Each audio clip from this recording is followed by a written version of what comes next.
Voyez ce guetteur, à la porte d'une antique cité fortifiée. Sa mission, rester fidèle au poste et enregistrer tout ce qui se passe à cette porte. Et le cas échéant, pouvoir en rendre compte. Un cavalier sort de la cité. Le guetteur est vigilant, rien ne lui échappe. D'ailleurs, un autre nom pour la tâche qu'il accomplit, celle de vigile. Un chamelier traverse au loin. Le guetteur, s'il est consciencieux, jamais ne s'endort. Il reste à sa place, droit comme sa lance. Soudain, des enfants surgissent, accompagnant un jeune chien fou dans sa course joyeuse. Le guetteur jamais ne prend part. Un attroupement de bédouins se forme, donnant lieu à un échange animé. Le guetteur se contente d'observer à distance. Le méditant est une sorte de guetteur, avec qui il a beaucoup en commun. Premièrement, érigé, immobile, il reste droit. Si le méditant s'assoupit, la méditation est empêchée, par défaut. Deuxièmement, comme le guetteur qui ni ne s'active, ni ne bavarde, jamais le méditant ne prend part. Il observe à distance, sans réagir à aucun des divers événements, qu'ils soient extérieurs ou intérieurs, ni en action, ni en parole, et dans la mesure du possible, ni en pensée. Si le méditant entretient un monologue intérieur, la méditation est empêchée, dans ce cas par excès. Troisièmement, comme le guetteur, le méditant est effacé. Pourtant, rien ne lui échappe. Méditer, c'est cultiver la vigilance. La première des raisons pour lesquelles l'aigle ou le lynx sont au générique de ces vidéos.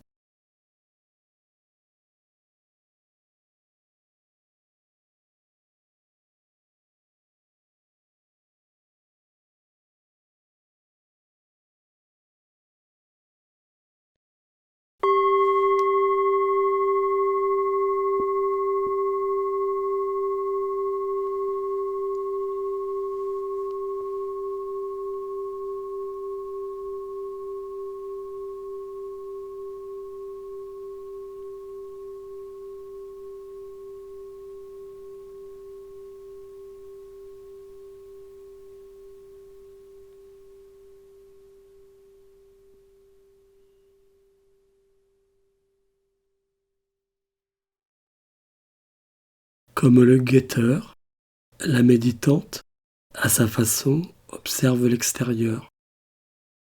Chacune des perceptions sensorielles est un événement qu'elle accueille. Ainsi, cette méditante, qui a la grâce d'être en sororité avec les oiseaux, à chaque chant qui retentit, elle tisse fugitivement un lien de présence avec l'oiseau qui chante.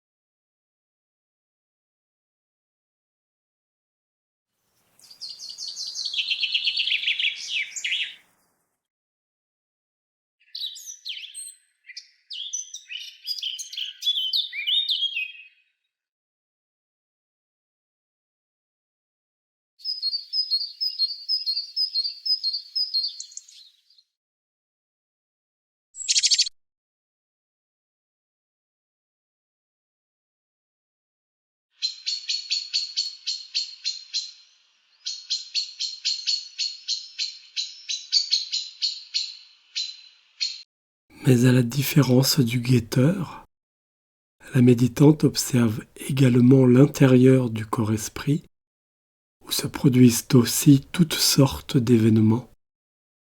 Des événements sensations, des événements émotions,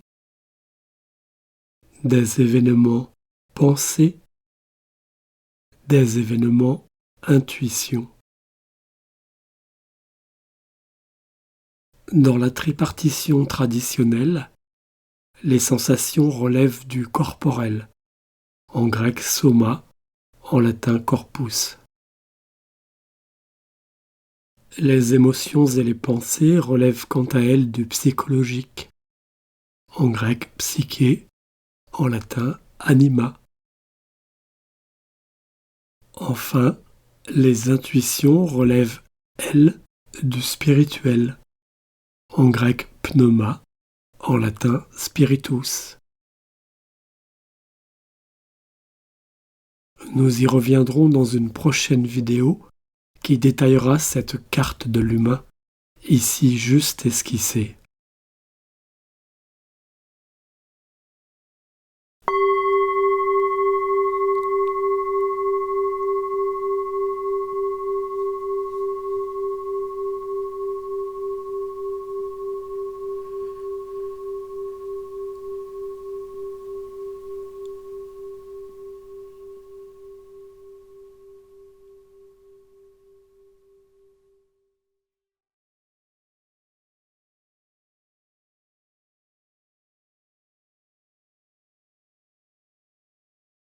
L'observation non réactive est une voie médiane, étroit cheminement de crête entre deux abîmes. Ni inaction, premier abîme, ni action, second abîme. Juste présence. Ou pour le dire autrement, ni paresse, l'esprit laissé à son libre vagabondage ruine toute méditation.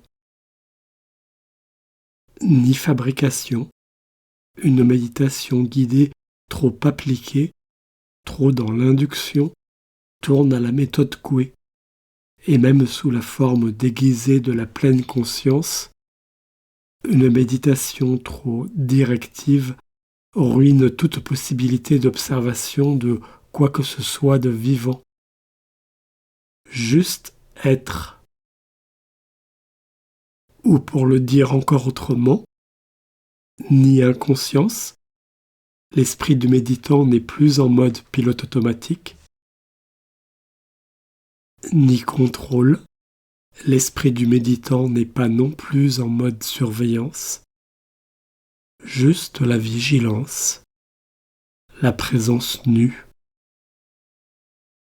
Résumons par 3 verbes, ni relâcher, ni serrer, simplement se tenir.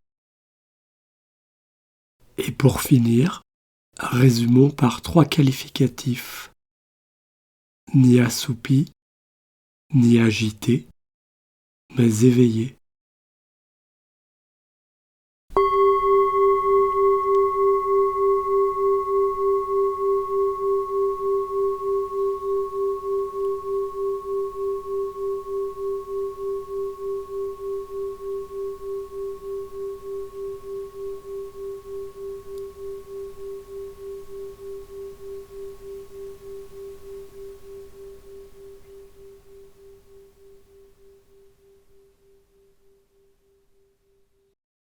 L'observation est ouverte, spacieuse.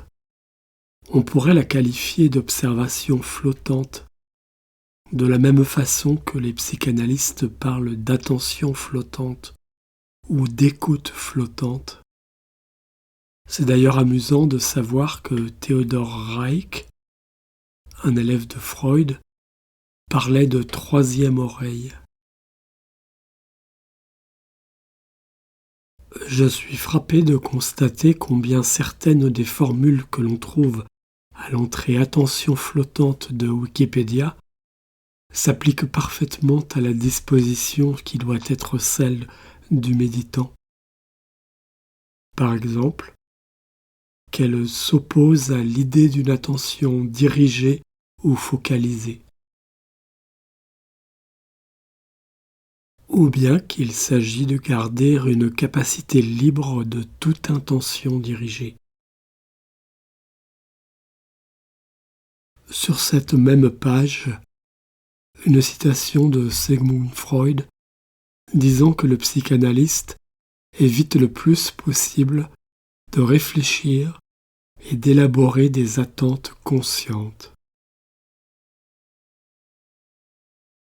Ou encore, cette citation de Wilfred Bion qui colle impeccablement à l'attitude méditative. Sans mémoire, sans désir et sans connaissance. Avec, dans les deux disciplines, cette même capacité à atteindre une connaissance véritable de soi en allant au-delà du contenu manifeste, discours rationnel, intellectualisé, etc. Bref, défensif. Cette troisième voie, ou voie médiane, de l'observation non réactive, c'est ce que la tradition orientale a appelé, elle, le troisième œil, c'est-à-dire la connaissance véritable de soi et du monde tel qu'il est.